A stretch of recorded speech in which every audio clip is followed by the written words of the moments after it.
Yeah, nothing to do. There one was a man from Nantucket. Exactly. He sat on his head. Kiss my grits. What? That's What's a grit? What's grits? a grit? Grits is like what you eat at breakfast. Yeah. Oatmeal. Yeah. Is it? Yeah. I only know it from that film, My Cousin Vinny. Like the grits. Yeah, it's like a southern thing. Isn't it's a southern food that you would eat, and it's like a kind of a gritty oatmeal when you eat it for breakfast. It's just porridge. Well, Yeah. you usually say, No, you fry it, don't you? No. No, I mean, she said oatmeal. It's oatmeal, man. It's why are you Googling? She told you what it is. Well, she's from New Jersey. I don't know. Well, you carry on. Yeah. Go suck an egg. I say that to people. Yeah. What's the connotations of sucking an egg? Like, go away. Go suck on an egg and choke on it and die. Is that what it is? Suck on a microwaved egg. Yes. And it'll explode in your Yeah, oh, face. imagine. Yeah, up to your mouth. Yeah. Alright, this one. Your mother wears combat boots. She's an aggressive lady. Yeah. Is that what it means? I don't know. Okay, yeah. But why would that be a cuss? We had a thing, like around school times, where the most powerful insult on the playground, what would you say it was? Your mum. Your mum. Yeah. Just your your mum. mum. Over there. Yeah, same. Just your mum. But then also you could turn that into something like your mom's so fat she sat on a rainbow and Skittles came out. Yeah. But I think that's more of a joke. Yeah. And you might have that in like a joke, back-to-back jokes. But just your mum, I don't know. That means it would just make me see red. Yeah. Exactly. Mom, And I would chase people down and punch them up for that. He's talking about my mama. Yeah. And there was a viable excuse for why you just assaulted So ridiculous. off the playground. So, do you fry oatmeal? No. Grits. Porridge. Okay. Correction corner. Grits is porridge, guys. You could fry it. You should try and fry Stop it. whispering into the Try microphone. to fry it. He's being seductive now. In hipster New York, you could probably Fry your grits. Fry the grits. Deep fried grits. Ew. Alright, and then take this blank and shove it. Yeah. That was popular. Take your grits and shove it, Shannon. I will. I'll take my minger with me. I love that word now. Minger. Minger. Right, go. And then the last one from the 70s there was get bent. Get bent. Get bent. Okay. Like bend over? Yeah. Yeah. Not all just, ruin yourself. Contort yourself. Try and bend yourself. Do you have any ones that are like super old? Let's jump all the way back to the 50s then. Yeah. I've also got some from them. Alright, in the 50s, nincompoop. Nincompoop. That's cute. Exactly. That's really cute. That's These, cute and so That's my dog's name. exactly. Nincompoop. I think these are going to come out quite cute. Scallywag, you scallywag. That's from the 1950s, really. Yeah. I would have thought like 1800s, like Shakespearean. Yeah, maybe it did go back further, but And, that's when it was popular as an insult. Yeah, so it cool. may come back. Sauce box. You're a sauce box. Sauce box. I would have taken that as a compliment. I was like, Thank you. yeah. I'm glad Ruffian. Ruffian, I'm a ruffian. You're a is it that ruffian's like kind of related to like the street child, isn't it? And stuff like that. I wouldn't be surprised. Is that the same as a chav? No, I think it's the 1950s version of a chav.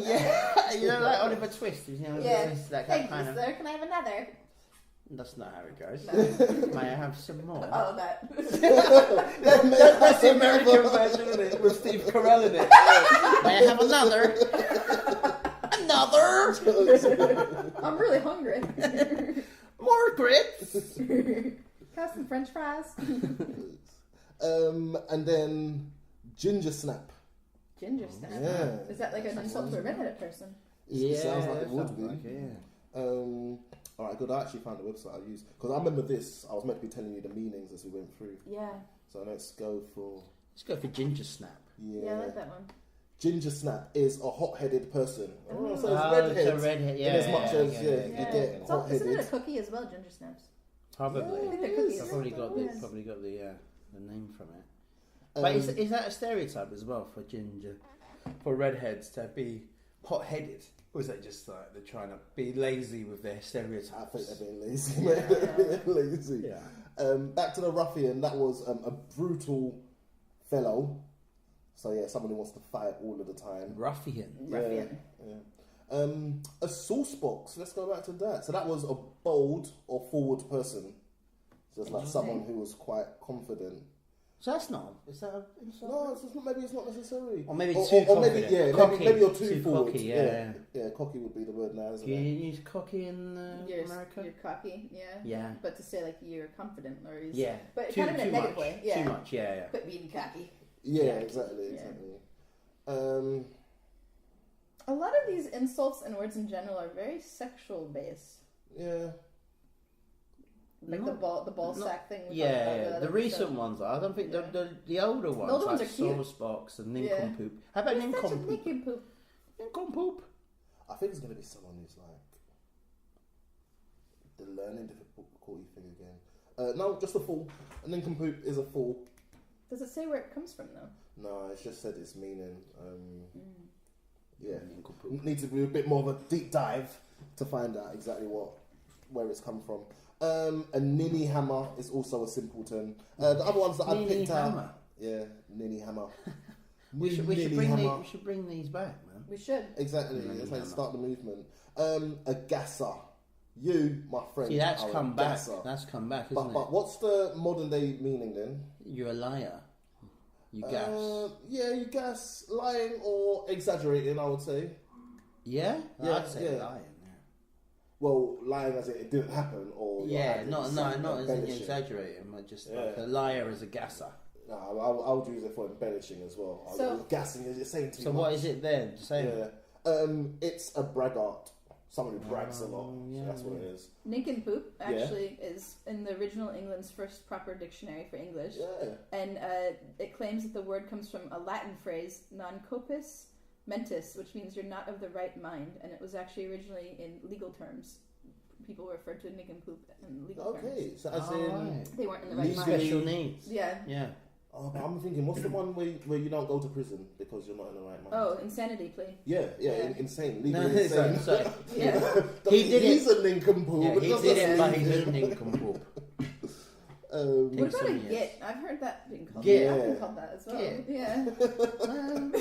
I've really been friends. I feel really sorry for you, Shannon. Yeah. I think it's because my British friends know I don't have a clue what's going on. Yeah, exactly. But someone as a git, it's a Scottish word which means bastard. That's Git's not a good thing. No, I just feel like Do they say it in a nice way? They go, "Oh, you git." Yeah. And you're like, "Oh, thanks." Yeah. No, And then they get you to get up on the bar and go, I'm Oh, the git. Look at me, everyone, I'm the git. Yeah. Call me a git one more time. I like the way you say it. Or a clodhopper, back to 1811. Captain Francis Gross would refer to people as clodhoppers that were farmers. And nowadays it means like you're slow-witted and bumbling. But his name's Gross. So, you know. Yeah. You know, the joke's on him. So that was, it started off as farmers, and then they just say anyone, you farmer, you farmhand. Alright, a couple more that I had. A gadabout. Gadabout. Okay. Gadabout. What's that? Gadabout. What does it sound like? Gadabout. I don't know. Someone that talks too much. Yeah. It's someone who moves or travels restlessly or aimlessly from one social activity to another place. So someone that never finishes anything. And then moves on, just seeking pleasure. I think it's a little bit more... Is that bad? Well, how bad can it be? Maybe it's something like, something like... Somebody that never finishes anything. Alright, here's a bit. Like a housewife seldom seen at home, but very often at her neighbour's doors. So I can imagine back then. That's different from what you just said. That's not someone's moving from one social activity to another social activity. Well, that's the same social activity. But if they're at their neighbour's doors and they're wanting... Is there like an ulterior motive there? And they're not at home? It's just she's not in the kitchen cooking. Right. She's out there talking at number 52, and then she's at number 57 having another gossip, and then she's at number 61 having another gossip. She's an Avon lady. She's trying to sell her creams, her essential oils and her life skills. She's trying to make a living. It's true. That's where it started. Man. A couple more. A fribble. Fribble. Yeah. Fribble. I like that. I do too. Fribble. Yeah. What is it? Yeah, what does it's it mean? a trifler, What is that? You're now using other words to describe. Exactly, or an idler. Okay. Idle. Okay. Or lazy. a good for nothing fellow, silly and superficial. Okay. Yeah. Or is it fribble? Fribbler. Fribbler. No, fribble. I'm making up that. Fribble. Fribbler. Fribble. Fribbler? Fribbler. A fribbler. Fribbler. Fribble. Sounds like a riddler. Okay. I think a few of these do need to come back. All right, one last one. All hat and no cattle. You, my friend, are all hat and no cattle. No cattle, like cows. Yeah, yeah. So you have no. Oh, so you look like a farmer. You got the hat, but you don't actually. But you don't. have Yeah. Okay. All right. So an empty You're a fake. boaster. Yeah, you're a fake. An empty boaster. An imposter. A man who's all talk and no action. Yeah. All talk and no action. All hat and no cattle. Oh, that's too slow. Yeah. I was an imposter. Here's one from 1825. Lamix. Lamix. I've heard of Lamix is like someone who's bumbling about. Yeah.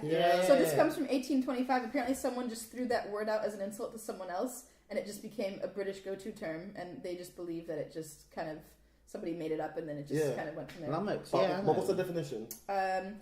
Though the etymology of lummox is heavily disputed, it comes from East Anglia and the coastal outcrop of Britain above London. Yeah, Around 1825, someone threw the word out there, and it stuck, and it became a British go-to term for insult for a clumsy oaf. Yeah. So what? They just blame it on some one guy just making up the word. Yeah, that's what they're saying. But isn't that where all words come from, mate?